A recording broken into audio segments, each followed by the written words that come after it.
Chères Villeneuvoises et chers Villeneuvois, j'aimerais échanger avec vous quelques réflexions sur le conseil municipal qui a eu lieu le 9 juillet. Au chemin de l'école, je chantais à pleine voix des romances sans paroles, vieilles chansons d'autrefois. Douce France, cher pays de mon enfance, bercé de tendre insouciance, je t'ai gardé dans mon cœur. Mon village. Lors de ce conseil municipal, j'ai indiqué dans un propos préliminaire que le réveil de Villeneuve-Saint-Georges ne se livrerait pas à de l'obstruction systématique et mécanique au seul prétexte que nous nous trouvons dans la minorité.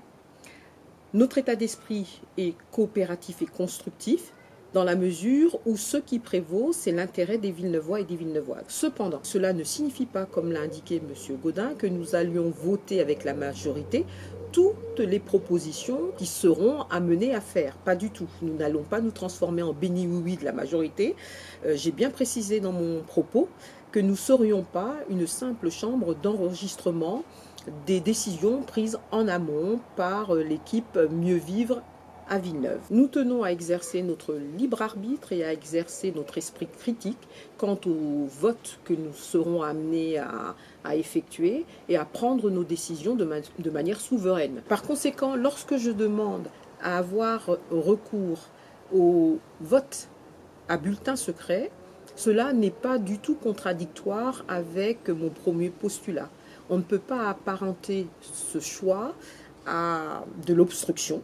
Le vote à bulletin secret est une garantie qui est offerte par la Constitution française afin que des représailles ou même des pressions ne soient pas exercées sur les électeurs en fonction de leur choix politique ou de leur vote. C'est une garantie qui est essentielle puisqu'il permet aux électeurs d'opérer leur choix en toute quiétude, en toute liberté, sans craindre pour des représailles à l'encontre de leur personne. C'est une garantie de démocratie. À titre d'exemple, lors de l'élection municipale, si on avait demandé aux Villeneuvois de voter à main levée, il y a bon nombre d'agents municipaux qui n'auraient pas voté pour M. Gaudin parce qu'ils auraient pu craindre des représailles ou des pressions du fait de leur choix politique. Le vote à bulletin secret au sein du conseil municipal, cela permet par exemple à des élus de ne pas voter systématiquement pour leur groupe politique, d'avoir le choix de voter pour un autre groupe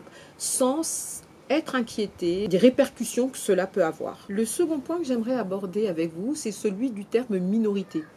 Il semblerait que je doive apporter quelques précisions quant à la signification du terme minorité. Lorsque je parle de minorité au sein d'un conseil municipal, il ne s'agit pas, bien entendu, de minorité religieuse ou de minorité ethnique, comme j'ai pu l'entendre.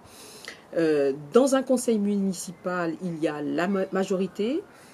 Dans le cas qui nous concerne, il s'agit de Mieux Vivre à Villeneuve. L'équipe de M. Gaudin représente la majorité.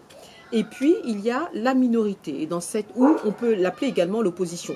Et dans cette opposition, dans cette minorité, il y a deux groupes. Le groupe des communistes qui s'appelle Assemblée Innovons pour Villeneuve et notre groupe, le Réveil de Villeneuve, qui est constitué de deux élus, Éric Colson et moi-même. Donc, je demanderai au soutien de M. Gaudin, avant de monter au créneau et de m'accabler de tous les noms, de s'informer sur le sens des termes. Je ne parle pas de minorité ethnique ou de minorité religieuse. Au conseil municipal, ça n'aurait aucun sens. Informez-vous dans un premier temps et après, vous pourrez demander des comptes. S'agissant des délibérations qui ont eu lieu au conseil municipal, ce que je déplore, c'est le manque d'éléments de fond. Toutes les questions que nous avons posées à M. Gaudin afin d'éclairer notre décision, afin de voter en connaissance de cause, sont restées lettres mortes. M. Gaudin n'a pas été en capacité de nous apporter les informations dont on avait besoin avant de voter. Donc il a indiqué que tous ces éléments seraient portés à notre connaissance ultérieurement, mais je ne vois pas bien l'intérêt d'avoir des informations ces informations après le vote. Avez-vous des questions? Monsieur Golfo. Merci pour la convention qui est quand même bien détaillée. Cependant, on voudrait savoir quel est le coût de l'emplacement, s'il y en a un. Et ensuite, une question qui porte sur les enfants qui sont scolarisés. Combien sont-ils et où sont-ils scolarisés? Nous pensons également qu'il doit y avoir un contrat social avec un contenu. Est-ce qu'il existe un suivi pour les enfants et peut-être même les familles? Peut-on obtenir, s'il vous plaît, un bilan sur tous ces éléments? Merci.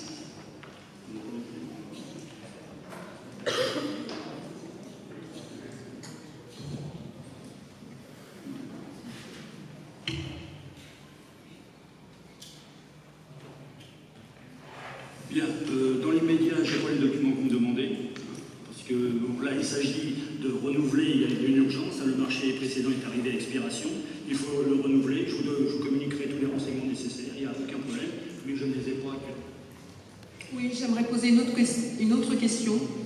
Est-ce que vous connaissez le taux de rotation des occupants? Non? Je n'ai pas d'informations particulières sur le dossier, donc je ne peux pas vous répondre.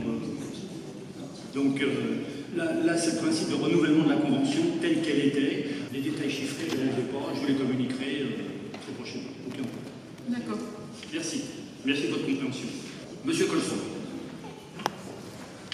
Nous voterons favorablement pour ce point de l'ordre du jour, bien évidemment. Cependant, on se pose une petite question. Nous voulons savoir si l'État couvre l'ensemble des primes ou s'il y a un reste à charge qui revient à la ville. Je crois que ça... Oui, c'est bien ce qu'il me semble. C'est pris dans le budget de la ville intégral. Intégral. D'accord. Et c'est la ville qui supporte cette charge financière. Est-ce qu'il serait possible de connaître le montant de l'enveloppe? Pardon? Le montant de l'enveloppe de l'ensemble des primes qui seront versées.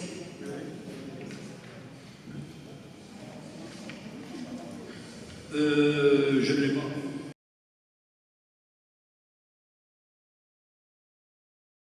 Nous aurions souhaité avoir ces informations de fond au moment du vote.